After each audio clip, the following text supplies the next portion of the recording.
चलिएगा दोस्तों, स्वागत है आपका आपके अपनी यूट्यूब चैनल CGPSC अड्डा में। मेरा नाम अजीत कुमार दास है। अभी मैं बिलासपुर से बाहर आया हुआ हूँ, कोरबा के पाली में उपस्थित हूँ। तो यहाँ के कोई साथी यदि मुलाकात करना चाहते हैं तो देखिए, वीडियो को अपलोड होने के पश्चात लगभग 2-3 घंटे यहाँ पे उपस्थित रहूँगा। कुछ ज़रूरी काम है निपटाना है, तो आप लोग मुझसे मिल सकते हैं। बाकी बता देता हूँ दोस्तों, देखिए एक बहुत इंपॉर्टेंट चीज़ आज के डेट में हुई है। दरअसल अभी हमारे प्रदेश के CM साहब का एक स्टेटमेंट आया है, जिसके पश्चात हमारे प्रदेश के जो युवा वर्ग है ना, वो अच्छा खासा नाराज़ हो गया है। दरअसल देखिए, युवाओं की नाराज़गी कुछ पॉइंट में जायज़ भी लगती है, क्योंकि जैसे ही पर्टिकुलर गवर्नमेंट पावर में आई थी ना, तो हमारे प्रदेश के युवा जो है बहुत ज़्यादा उत्साहित थे कि बहुत सी वैकेंसीज़ वगैरह देखेंगे, पूरा लाइनअप में देखेंगे। लेकिन ऐसा कुछ हुआ नहीं, लोकसभा चुनाव कट गया। अब एट प्रेजेंट देखिए, रिसेंटली कम से कम 5-6 महीने कुछ चुनाव वगैरह होने नहीं थे। तो उम्मीद थी इस बीच में बहुत सी वैकेंसीज आएंगी, लेकिन आ नहीं रही। और इसके अलावा भी देखिए, रिसेंटली बहुत से स्टेटमेंट्स वगैरह जो बहुत जिम्मेदार पद में बैठे मंत्रीगण हैं, उनके द्वारा आ रहे हैं, जो कि देखिए युवाओं को कहीं ना कहीं हर्ट करते हैं। सबसे पहले तो देखिए, हमारे प्रदेश के जो वित्त मंत्री महोदय हैं OP चौधरी सर, उनका स्टेटमेंट जो आया था 1% वाला, उसको लेकर छात्र निराश हुए। उसके पश्चात कुछ दिन बाद देखिए, जो हलवा वाली बात आई थी, उसको भी लेकर निराश हुए।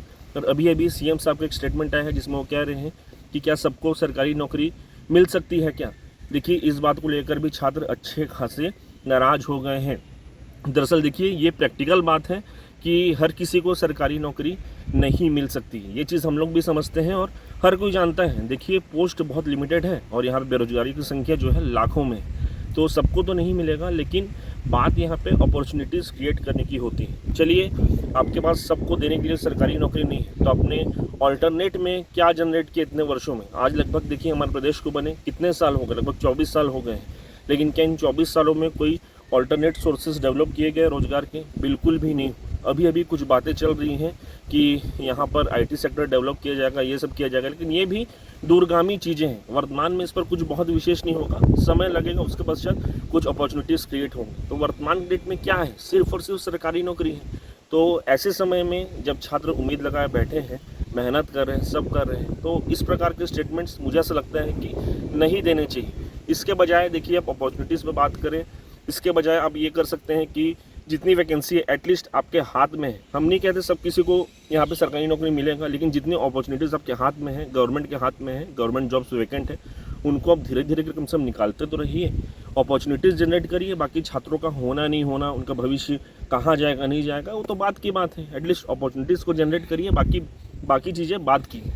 तो मैं यही कहूँगा, या फिर मेरी देखिए, यदि बात कहीं पर्टिकुलर जगह तक पहुँचती है, तो इतना रिक्वेस्ट रहेगा कि वैसे ही इतने निराशा के समय में और ऐसे स्टेटमेंट्स देकर छात्रों को और ना निराश किया जाए। क्योंकि देखिए, चलिए वो अपने जगह सही रूप में वो बात कह रहे हैं, प्रैक्टिकल बात कह रहे हैं, लेकिन कहीं ना कहीं ये छात्रों के मनोबल को, उनके देखिए जो इतने सालों की मेहनत है, उनको कहीं ना कहीं देखिए डिग्रेड करती है, गिराती है।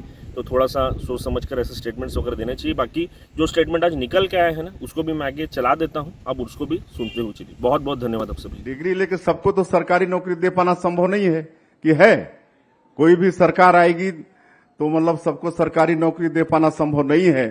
लेकिन हमारे प्रधानमंत्री जी की सोच की ऐसी शिक्षा नीति मतलब चालू करो, जिसमें मतलब डिग्री के साथ साथ रोजगार की भी व्यवस्था हो।